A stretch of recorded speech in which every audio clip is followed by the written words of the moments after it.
لہذا یہاں پر میں خصوصاً اہل تشیع بھائیوں سے ضرور ریکویسٹ کروں گا، جو مولا علی کے ماننے والے ہیں وہ بات سمجھ لیں. مولا علی نے خوارج جنہوں نے مولا علی کو کافر کہا، مولا علی نے ان کے جنازے خود پڑھائے اور کہا یہ میرے بھائی تھے، بگوڑے ہو گئے، میں ان کو مسلمان ہی سمجھتا ہوں. اپنے ہاتھوں سے دفن کیا، ان کی عورتوں کو لونڈیاں نہیں بنایا. اور جب جنازہ پڑھایا جاتا ہے اس میں دعائے مغفرت ہوتی ہے، اللہم اغفر لحینا و میتنا. لہذا جو مولا علی کے ماننے والے ہیں وہ کسی صحابی کو گالی نہیں دیں گے. ہاں جو بنو امیہ کے ماننے والے ہیں تو یہ بدعت انہوں نے ہی شروع کی تھی، تو وہ ان کے ماننے والے ہیں، ٹھیک ہے، وہ اپنی نسبت ان کے ساتھ قائم رکھیں.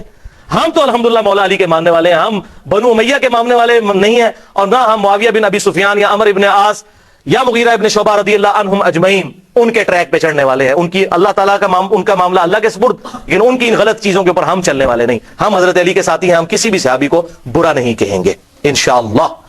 لہذا توبہ کریں. جو بھی آپ کو رافضی نظر آئے، صحابہ پر لعنت کرتے کو، تم حضرت معاویہ کی پارٹی کا آدمی ہے، تم مولا علی کی پارٹی کا آدمی نہیں ہے، اس لیے تو یہ کام کرتا ہے. وَلِعَاذُ بِاللَّہ. آخری مثال سن لیں، یہ وہ ٹروتھ ایکسپوزنگ مثال ہے جس سے آپ کو پتا چلے گا کہ حضرت علی کو ممبروں پہ گالیاں کیوں ہی نکالتے تھے. اگلے دن میرے والد صاحب بھی مجھ سے پوچھ رہے تھے کہ جی یہ گالیاں کیوں نکالتے تھے، کیا ملتا تھا؟ سوال تو بڑا زبردست ہے. اتنے سال تک گالیاں نکالتے رہے، ان کو ملتا کیا تھا حضرت علی کو گالیاں نکال کے؟ Brain washing. لوگوں کے دلوں سے وہ خلافت راشدہ کو بچانے کی آخری کوشش نکل جائے تاکہ ملوکیت محفوظ رہے. یہ تھی وجہ، اور وہ آپ کو اس حدیث میں پتہ چلے گی. سنن نبی داؤد 4131، شیخ البانی بھی نے بھی صحیح کہا، زبیر علی زئی صاحب نے بھی صحیح کہا. اس میں آپ کو یہ بات پتہ چل جائے گی حضرت حسن کے بارے میں. سیدنا مقدام بن مادی رضی اللہ تعالیٰ عنہ بڑے جلیل القدر صحابی ہیں. انہی سے وہ ابو داؤد میں حدیث ہے کہ مجھے اللہ تعالیٰ نے قرآن اور اس کی مثل عطا کیا، یعنی سنت. مقدام بن مادی یہ حضرت معاویہ کو ملنے کے لیے گئے شام میں، اور وہاں پر بیٹھے ہوئے ایک خبر آئی تو حضرت میر معاویہ نے کہا مقدام تجھے پتا ہے حسن فوت ہو گئے ہیں؟ تو حضرت مقدام نے کہا انا للہ و انا الیہ راجعون. ایک مسلمان کے مرنے پہ یہی کرنا چاہیے نا. لیکن حضرت حسن فوت نہیں ہوئے تھے، قتل کیے گئے تھے. المصنف ابن ابی شیبہ میں موجود ہے انٹرنیشنل نمبرنگ کے مطابق 37,359، اور المستدرک الحاکم میں پورا چیپٹر ہے حضرت حسن کو زہر دیا گیا تھا. وہ زہر کیوں دیا وہ آپ کو پتا چل جائے گا. شہید کیا گیا بڑی چھوٹی سی عمر میں 49 ہجری میں. تو حضرت حسن کی وفات کی خبر پہنچی تو مقدام نے پڑھا انا للہ و انا الیہ راجعون.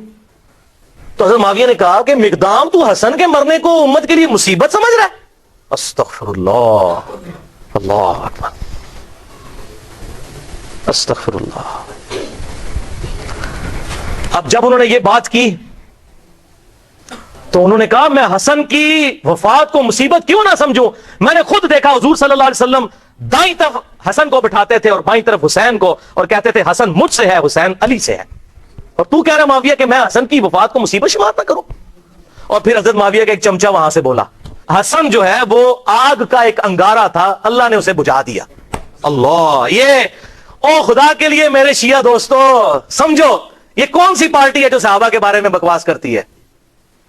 اگر آپ واقعی شیعہ نے علی، آئی ایم شیعہ پولیٹیکلی، جیسے امام شافعی نے فرمایا تھا اہل بیت کی محبت کا نام رافضی ہونا ہے تو میں رافضی ہوں.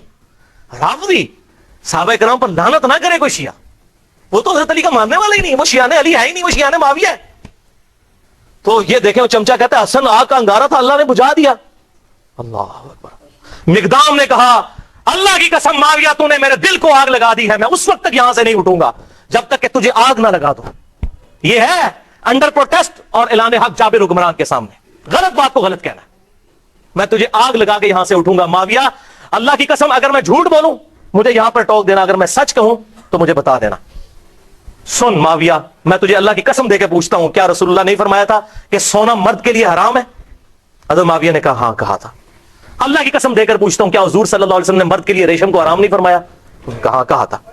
اللہ کی قسم دے کر پوچھتا ہوں کہ آپ صلی اللہ علیہ وسلم نے درندوں کی کھالیں اور متکبرانہ لباس اور درندوں کے اوپر سواری کرنے کو حرام نہیں فرمایا تھا؟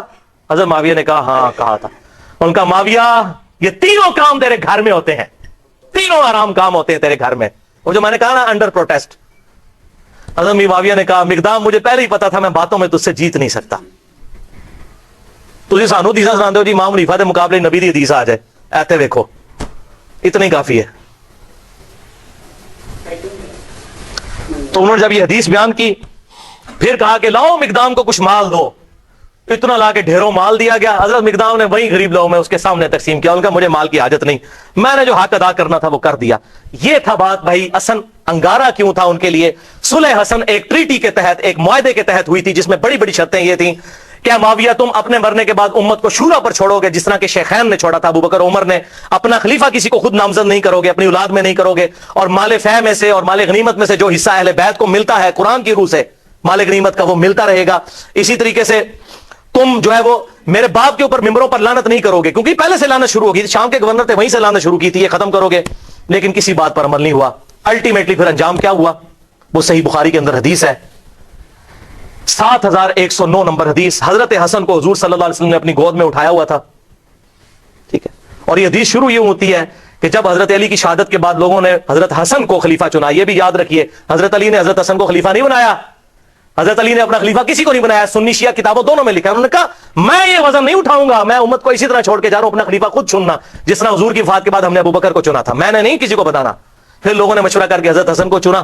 حضرت حسن نے 40,000 کا لشکر لے کے آئے. صحیح بخاری 7109. سامنے سے حضرت میر معاویہ عمر بن عاص کہتے ہیں کہ معاویہ یہ تو وہ لشکر ہے جس نے موت پہ بیعت کی ہے، یہ تو ہماری تکہ بوٹی کر دے گا. تو حضرت معاویہ نے کہا پھر کیا کریں؟ ان کا صلح کرو حسن کے ساتھ، اس کے بغیر چارہ نہیں ہے. اچھا، انہوں نے پھر کہا ٹھیک ہے صلح کر لیتے ہیں. صلح آفر کرتے ہیں، اور سورۃ الانفال کے اندر یہ موجود ہے کہ اگر کافر بھی میدان جنگ میں صلح کی آفر کرے تو جنگ روک دو. حضرت حسن کو بھیجا صلح کے لیے. حضرت حسن رضی اللہ تعالیٰ عنہ نے وہ صلح قبول کر لی اور ان کے حق میں دستبردار ہو گئے. کیوں؟ کہ میں ان کو فری ہینڈ دے دوں. جو یہ کہتے ہیں نا قاتلین عثمان سے بدلہ لینا ہے، تو اب لے کر بتائیں جو ان کے زوم میں ہے وہ بتا دیں. یہ نہ کہ میرے پاس خلافت نہیں تھی تو میں خلافت حوالے کرتا ہوں. اور حضور صلی اللہ علیہ وسلم کے الفاظ وہاں پر پھر وہ تابعی 7109 کہ حضور نے حضرت حسن کو گود میں اٹھا کر کہا تھا میرا یہ بیٹا سید ہے، اس کی وجہ سے اللہ تعالیٰ مسلمانوں کے 2 گروہوں میں صلح کروا دے گا، اس کی وجہ سے، یعنی یہ قربانی دے گا. حضرت امیر معاویہ نے قربانی نہیں دی ہے، حضرت حسن نے. اس کا اس کی وجہ سے 2 گروہوں میں صلح کروا دے گا. الحمدللہ حضرت حسن نے فری ہینڈ دیا کہ بھائی آپ دیکھ لیتے ہیں.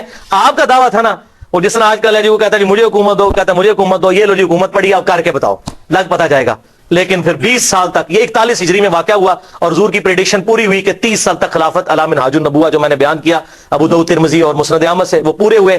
اور ایون امام ابن تیمیہ نے منہاج السنہ میں لکھا کہ ربیع الاول کے مہینے میں، دن کنفرم نہیں لیکن ربیع الاول میں حضور کی وفات ہوئی تھی 11 ہجری میں، اور 41 ہجری ربیع الاول میں صلح حسن ہوئی، اور 30 سال پورے ہوئے. اور امام ابن تیمیہ جیسے شخص جنہوں نے اہل تشیع کے خلاف منہاج السنہ لکھی، اس کتاب میں لکھتے ہیں کہ حضرت حسن 5ویں خلیفہ راشد ہیں، 6 مہینے ان کے بھی خلافت راشدہ ہے، کیونکہ 30 سال ان کے 6 مہینے بنا کر پوری ہوتی ہے وہ شامل کر کے. لہٰذا امیر معاویہ رضی اللہ تعالیٰ عنہ یا یزید ابن معاویہ، یہ دونوں خلیفہ راشد نہیں بلکہ اسلام کے بادشاہ ہیں. یہ انہوں نے لکھا. بھائیو، یہ 20 سال تک کسی شرط پر عمل نہیں ہوا، بلکہ اسی طریقے سے ممبروں پر حضرت علی کو گالیاں نکالی جاتی رہی، اور پھر جاتے جاتے وہ ٹرننگ پوائنٹ آیا کہ حضرت حسن کے ساتھ جو صلح کا معاہدہ تھا توڑا، اور وفات سے 4 سال پہلے خلیفہ کی بیعت، اپنے بیٹے کی بیعت لینی شروع کر دی کہ میرے مرنے کے بعد یہ خلیفہ بنے گا. اب مولا حسین میدان میں اترتے ہیں، لیکن مغرب کی نماز کے بعد انشاءاللہ تعالی. بھائیو، ابھی تک تقریباً ہماری 1.5 گھنٹے کی گفتگو ہو چکی ہے، اور اب انشاءاللہ یہ 25-30 منٹ میں ہماری گفتگو کنکلوڈ ہو جائے گی. آخری سچویشن ہم ڈسکس کریں گے. تو اب بات ہماری جہاں پر مکمل ہوئی تھی وہ ابو داؤد کی حدیث 4131، جس کو شیخ البانی نے بھی صحیح کہا، شیخ زبیر علی زئی صاحب نے بھی صحیح کہا رحمہم اللہ، کہ حسن آگ کا انگارہ تھا جسے اللہ نے بجھا دیا والعیاذ باللہ تعالی. اس اسدی شخص نے وہاں پہ کامنٹس دیے، تو پھر مقدام بن مادی نے جابر حکمران کے سامنے حق کا کلمہ بلند کیا. تو آگ کا انگارہ کیوں تھا؟ اس لیے کہ ہر وقت یہ چیز فکر لاحق تھی، ہر وقت یہ فکر لاحق تھی کہ ایک معاہدے کے تحت حکومت لی ہے کہ ہم یہ کام کر کے دکھائیں گے. وہ کام کیا کرنا، کوئی ایک بھی شرط پوری نہیں کی. اسی طریقے سے سب و شتم مولا علی پر ممبروں پر جاری، اسی طریقے سے لوگوں کے ساتھ زیادتیاں، لوگوں کا مال لوٹنا، لاحق قتل کرنا، جس سے اختلاف رائے ہو اسے قتل کروا دینا، یہ اسی طریقے سے جاری 20 سال تک. تو ڈر لگا ہوا تھا کہ اگر حسن زندہ ہوا تو پھر تو وہ معاملہ کسی بھی وقت اس انگارے میں آگ بھڑک سکتی ہے، اور لوگ پھر نواسے رسول کی وجہ سے میدان میں اتر سکتے ہیں. لہٰذا ان کو زہر دے کر شہید کر دیا جائے. اب کہتے ہیں جی پتہ نہیں کس نے کیا، لیکن جو اس کا بینیفیشری ہے اسی نے کیا، نام لینے کی ضرورت نہیں ہے. بھر زہر سے ان کو شہید کیا گیا. حضرت حسین یہ منظر دیکھتے رہے, 20 سال تک کڑتے رہے. انہوں نے کئی خط بھی لکھے حضرت امیر معاویہ رضی اللہ تعالیٰ عنہ کو کہ جو کچھ تم امت کے ساتھ کر رہے ہو, مجھ پر تمہارے خلاف قیام واجب ہو چکا ہے. میں ڈرتا ہوں میں اللہ کو کیا منہ دکھاؤں گا, لیکن میں اپنے بھائی کی صلح کا پابند ہوں کہ ٹھیک ہے چلو جاتے جاتے امت کے لیے کوئی معاملہ خیر کا ہو جائے گا اور امت کو شورا کے سپرد کیا جائے گا, شیخین رضی اللہ عنہما کی طرح, ابو بکر و عمر کی طرح رضی اللہ تعالیٰ عنہما. لیکن یہ معاملہ پھر بگڑ گیا. حضرت امیر معاویہ رضی اللہ تعالیٰ عنہ کی وفات 60 ہجری میں ہوئی. حضور صلی اللہ علیہ وسلم کی وفات کے تقریباً 50 سال کے بعد, وفات سے 4 سال پہلے انہوں نے اپنی زندگی میں اپنے بیٹے کے لیے بھی بیعت لینا شروع کر دی, ایک وقت میں 2 خلیفوں کی بیعت. جبکہ صحیح مسلم میں حدیث ہے انٹرنیشنل نمبر کے مطابق 4799 کہ اگر ایک خلیفہ کی موجودگی میں دوسرے خلیفہ کی بیعت کی جائے تو دوسرے کو قتل کر دو. وہ تو واجب القتل ہو چکا تھا, ایک وقت میں 2 خلیفوں کی بیعت تو نہیں ہو سکتی. اور یہ کوئی تاریخی روایت نہیں ہے, تلوار کے زور پر پوری دھونس کے ساتھ بیعت لی گئی. کہتے ہیں نہیں وہ صحابہ نے بیعت کر لی تھی, یہ کر لیا تھا, وہ اب آپ کو میں پول کھول کے بتاتا ہوں. صحیح بخاری میں انٹرنیشنل نمبرنگ کے مطابق 4827 نمبر حدیث. یہاں پر یہ بات یاد رکھیے گا, بیعت دل سے ماننے کا نام ہے, زبردستی نہیں ہو سکتی. بخاری اور مسلم کی متفق علیہ حدیث ہے, سعد ابن عبادہ نے حضرت ابو بکر صدیق رضی اللہ تعالیٰ عنہ کی بیعت نہیں کی, اس کے بعد حضرت عمر کی بھی نہیں کی. لیکن ابو بکر عمر نے کیا تلوار رکھی ان کے اوپر کہ بیعت کرو, ٹھیک ہے اختلاف رائے نہیں کرنی نہ کرو. بخاری اور مسلم کی متفق علیہ حدیث ہے کہ حضرت علی نے 6 مہینے تک ابو بکر کی بیعت نہیں کی. تو کیا معاذ اللہ ابو بکر نے ان کے ساتھ اس طرح کی کوئی زیادتی کی؟ بلکہ بخاری مسلم میں آتا ہے بعد میں معافی بھی مانگی. حضرت علی کا یہی اعتراض تھا کہ آپ نے اہل بیت کو مشورے میں شامل نہیں کیا. حضرت ابو بکر صدیق زاروں کے تار رو پڑے. یہ بخاری اور مسلم دونوں میں موجود ہے, اور میں نے اس پہ 3.25 گھنٹے کی گفتگو کی ہے. وصی رسول کون ہے اور حدیث قرطاس کا تحقیقی جائزہ, مسئلہ نمبر 55B کے نام سے, لہذا میں آج اس کو ایڈریس نہیں کروں گا. بخاری کی حدیث 4827, سورۃ الاحقاف کی تفسیر والے چیپٹر میں امام بخاری نے امت کو انجیکشن لگا دیا کہ پتہ چل جائے کہ ہوا کیا تھا امت کے ساتھ. محدثین کی یہ بہت بڑی خدمات ہے کہ انہوں نے حق نہیں چھپایا, کیونکہ سورۃ البقرہ میں آیا ہے کہ جو حق چھپاتا ہے اس پہ اللہ کی لعنت, فرشتوں کی لعنت اور تمام لعنت کرنے والوں کی لعنت. اور ابو داؤد اور ترمذی میں حدیث ہے کہ جو لوگ دنیا میں حق چھپاتے ہیں قیامت والے دن اس حال میں پیش کیے جائیں گے کہ ان کے منہ میں آگ کی لگامیں ہوں گی کہ یہ حق بات نہیں بتاتے تھے. بولے اعوذ باللہ تعالی. یہ کہتے ہیں یہ اس طرح کی باتیں کیوں کرتے ہیں, یہ تو ہمارے نبی کی نبوت کی غیب کی خبریں ہیں کہ کیا ہونے والا تھا امت کے ساتھ. حضور صلی اللہ علیہ وسلم کی نبوت کی دلیل ہے یہ خبریں کہ آپ نے مستقبل کی باتیں پہلے ہی امت کو بتا دی. 4827 صحیح بخاری, سورۃ الاحقاف کا چیپٹر, کتاب التفسیر چیپٹر صحیح بخاری میں. مروان بن حکم کو مکے اور مدینے کا گورنر بنایا حضرت امیر معاویہ رضی اللہ تعالی عنہ نے. مسجد نبوی میں اس نے روضہ شریف کے بالکل پاس منبر رسول پر خطبہ دینا شروع کیا, اور یہ وہ مروان ہے جو ممبر رسول پر روضہ شریف کے پاس یہ لعنت کرتا تھا, علی پر لعنت, علی سے محبت کرنے والوں پر لعنت. وَلِعَاذُ بِاللَّهِ تعالی. میں آپ کو حوالے دے چکا, اور مجھے حدیث ابھی میرے ایمان کا تقاضا ہے ذہن میں چلتے چلتے آ گئی. 6229 نمبر حدیث صحیح مسلم میں, اور صحیح بخاری میں بھی 3703 نمبر حدیث ہے حضرت علی کے فضائل کے چیپٹر میں. اسی مروان بن حکم نے کسی کو وہاں پر نامزد کیا تو اس نے حضرت سال ابن سعد السعدی کو بلایا حضرت علی کے فضائل کے چیپٹر میں, بخاری مسلم دونوں میں یہ حدیث ہے, اور کہا کہ آپ منبر پر آ کر ایک دفعہ مولا علی پر لعنت بھیجیں. لعنت کے الفاظ ہیں مسلم میں. تو سال ابن سعد السعدی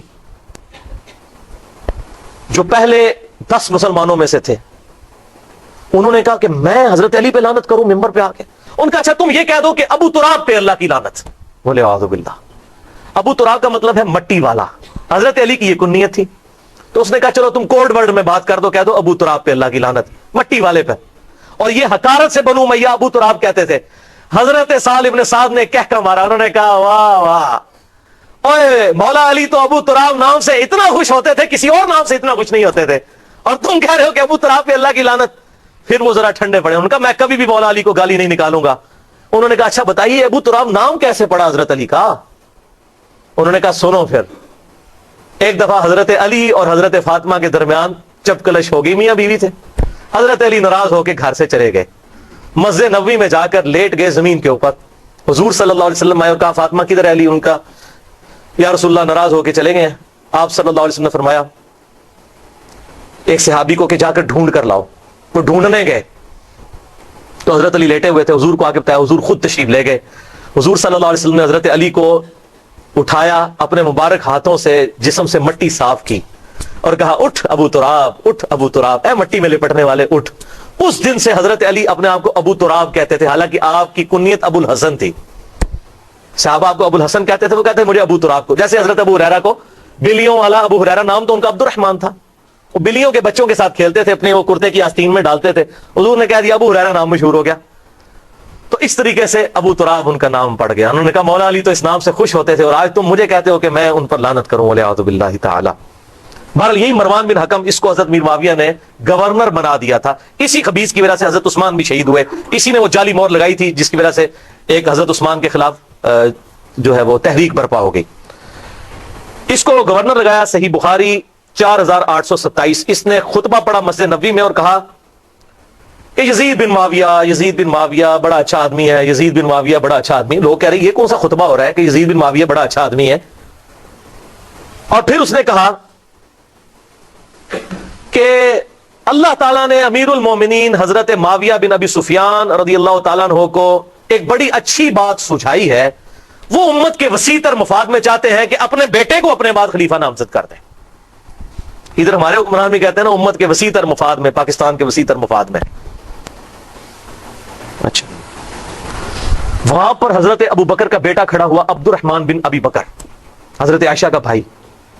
اور امام بخاری نے نقل نہیں کیا کہ اس نے کیا کہا. انہوں نے کوئی چوبے والی گل کی تھی, او میں گل دسنا کیڑی ہے. اس نے ایک بات کی, انہوں نے صحابی تھے وہ, اور مروان تڑپ اٹھا. اس نے کہا پکڑو اس ابو بکر کے بیٹے کو. ایسی کی تیسی یہ لوگ حکمرانوں کے خلاف بولتے ہیں, کلمہ حق بلند کرتے ہیں. حضرت عبد الرحمن بن ابی بکر جو ہے بھاگ کے حضرت عائشہ کے حجرے میں چلے گئے. حضرت عائشہ اسی مسجد نبوی کے ساتھ حجرہ تھا حضور صلی اللہ علیہ وسلم کی قبر مبارک کے پاس, وہاں جا کر پناہ لی. تو مروان پھر بھی اس کا غصہ نہیں ٹھنڈا ہوا. باہر سے حضرت ابو بکر کی اولاد کے بارے میں اس نے الفاظ استعمال کیے. تو عبد الرحمن بن ابی بکر وہی ہے نا جس کے بارے میں قرآن میں سورۃ الاحقاف میں آیت نازل ہوئی ہے کہ یہ کافر کہتا ہے اپنے ماں باپ کو کہ تم مجھے کہتے ہو کہ مرنے کے بعد مٹی سے دوبارہ زندہ کیا جاؤں گا, یہ جھوٹے وعدے تم مجھے دیتے ہو. ابو بکر کے بیٹے کہ تیرے بارے میں آیت ہے, تو ہے وہ کافر, والعیاذ باللہ. حضرت عائشہ سے نہ رہا گیا, انہوں نے کہا اسکت, خاموش ہو جا. آل ابی بکر کے بارے میں قرآن میں کوئی آیت نازل نہیں ہوئی سوائے میری شان میں جو اللہ نے سورہ نور میں اعلان برات کیا تھا, مجھ پر تہمت لگی تھی. تو آج آل ابی بکر کے بارے میں یہ بات کرتا ہے. یہ تو تھی بخاری میں. اب اس کی حدیث کا ترک المستدرک للحاکم میں 8483, سنن نسائی الکبریٰ میں 11491, اور تفسیر ابن کثیر میں اسی جگہ پر امام ابن کثیر یہ سارے ترک لے کر آئے. اور فتح الباری میں صحیح بخاری 4827 کی شرح جو فتح الباری ابن حجر اسقلانی نے لکھی, انہوں نے یہ سارے ترک نقل کیے کہ وہ کہا کیا تھا. جب اس نے کہا نا اللہ تعالیٰ نے امیر المومنین کو یہ بات سجھائی ہے کہ وہ امت کے وسیع تر مفاد میں اپنی اولاد کو خلیفہ بنانا چاہتے ہیں, تو ساتھ اس نے کہا جیسا کہ ابو بکر نے بھی تو عمر کو خلیفہ بنایا تھا. تکو ذرا, ادھر ابو بکر, حضرت عمر کوئی حضرت ابو بکر کے بیٹے تھے. حضرت ابو بکر کے تو 2 بیٹے جوان تھے, محمد بن ابی بکر, عبد الرحمن بن ابی بکر. تو عبد الرحمن بن ابی بکر وہیں بیٹھے تھے. انہوں نے کہا اور تو سیدھی طرح کیوں نہیں کہتا تیرا امیر المومنین معاویہ بن ابی سفیان کیسر و کسرا کی سنت کو زندہ کرنا چاہتا ہے, ابو بکر اور عمر کی سنت نہیں. ابو بکر اور عمر نے اپنی اولاد کو نہیں نوازا, اور تیرا امیر المومنین اپنی اولاد کو نوازنا چاہتا ہے. ابو بکر کا بیٹا تھا, جینز ابو بکر کے تھے. جوش میں انہوں نے جب یہ کلاس لی, پھر انہوں نے کہا پڑھو انہوں, بول رہا ہے اے گل ہوئی سی. پھر وہ چھپ گئے, اور یہاں پر حضرت عائشہ نے پھر اس کو چپ کروایا مروان کو, اور ساتھ ایک بات کہی جو اس حدیث میں موجود ہے, اور کہا مروان تو ابو بکر کی اولاد کے بارے میں بکواس کرتا ہے, تیرے باپ کے بارے میں حضور صلی اللہ علیہ وسلم نے فرمایا تھا حکم پر لعنت, حکم کی اولاد پر لعنت. تو اسی حکم کا بیٹا ہے مروان بن حکم. تو اپنے باپ کی پشت میں تھا جب اللہ کے نبی تجھ پر لعنت کر کے گئے تھے. یہ حضور کی غیبی خبریں الحمدللہ. اور ایک اور غیبی خبر سنیں, مسند ابی یعلا میں انٹرنیشنل نمبر کے مطابق 6461, جسے شیخ البانی بھی صحیح کہتے ہیں, شیخ زبیر علی زئی صاحب بھی ٹھیک کہتے ہیں, کہ سیدنا ابو ہریرہ کہتے ہیں کہ آپ صلی اللہ علیہ وسلم نے ایک خواب دیکھا کہ آپ کے منبر پر بنو حکم, یہی مروان بن حکم اور اس کی اولاد, اچھل کود رہے ہیں. تو حضور بڑے غصے کی حالت میں گھر سے باہر نکلے, اور آپ نے کہا کہ میں نے بنو حکم کی اولاد کو اپنے ممبروں پر بندروں کی طرح اچھلتے ہوئے دیکھا ہے، یعنی میرے بعد یہ میرے ممبروں پر آ کر بیٹھیں گے۔ اور حضرت ابو ہریرہ کہتے ہیں اللہ کی قسم اس خواب دیکھنے کے بعد حضور صلی اللہ علیہ وسلم جتنے دن زندہ رہے، چند دن پہلے آپ نے خواب دیکھا، آپ کو کسی نے ہنستے ہوئے نہیں دیکھا، آپ اتنے غمگین ہوئے کہ یہ مستقبل میں ہونا ہے۔ تو آپ صلی اللہ علیہ وسلم نے امت کو پہلے ہی اس حوالے سے خبردار کر دیا۔ اور صحیح بخاری میں 3605 نمبر حدیث ہے، حضرت ابو ہریرہ کہتے ہیں کہ حضور صلی اللہ علیہ وسلم نے مجھ سے ارشاد فرمایا تھا کہ میری امت کی بربادی قریش کے چند نوجوان لڑکوں کے ہاتھوں میں ہوگی، اور حضرت ابو ہریرہ کہتے ہیں میں اگر چاہوں ان لڑکوں کے نام، ان کے قبیلوں کے نام، ان کے ماں باپ کے نام بھی بتا دوں، حضور مجھے بتا کر گئے تھے۔ بلکہ صحیح بخاری میں 120 نمبر روایت ہے، حضرت ابو ہریرہ اسی کانٹیکسٹ میں کہتے ہیں کہ میں نے حضور صلی اللہ علیہ وسلم سے 2 پیالے لیے، ایک تو میں نے تمہیں بتا دیا جو حدیثیں بیان کرتا ہوں، اور ایک چیز ایسی ہے جو تمہیں بتا دو تم میری گردن کاٹ دو۔ کیوں؟ بنو امیہ حکومت میں تھے، انہی لڑکوں کے نام تو حضور بتا کے گئے تھے، انہوں نے امت کا جنازہ نکالنا ہے، تو تم میری گردن مار دو۔ یہ جو بات صوفی کہتے ہیں جی وہ علم لدنی تھا، وہ علم لدنی نہیں تھا، وہ ان لوگوں کے نام تھے۔ اگر علم لدنی ہوتا تو سلاسل، چشتیہ، قادریہ اور سہروردیہ میں ابو ہریرہ بھی کہیں پر ہوتے، وہ تو ہے ہی نہیں ہے کہیں، ٹھیک ہے جی۔ جس طرح حذیفہ ابن یمان کو منافقین کے نام بتائے، حضرت ابو ہریرہ کو بنو امیہ اور بنو حکم کے ان لونڈوں کے نام، ان لڑکوں کے نام بتائے جنہوں نے امت کا بیڑا غرق کرنا تھا۔ حضرت ابو ہریرہ ڈرتے تھے، اور یہی تمام محدثین نے بخاری کی حدیث 3605 اور 120 کے اندر خود ابن حجر اسقلانی نے بھی لکھا۔ اور علم لدنی پہ میرا لیکچر ہے 55A، اگر کسی کو شوق ہو تو وہ دیکھ سکتا ہے۔ تو ابن حجر اسقلانی نے پھر کئی طرق جمع کیے کہ حضرت ابو ہریرہ پھر دعا کرتے تھے اے اللہ مجھے 60 ہجری تک باقی نہ رکھنا، اور نوجوان لڑکوں کی حکومت سے پہلے پہلے موت دے دینا۔ 60 ہجری میں حضرت میر معاویہ فوت ہوئے اور یزید تخت نشین ہوا، اور 61 ہجری میں ایگزیکٹ 50 سال کے بعد حضور Kindly like, share and subscribe to my YouTube channel.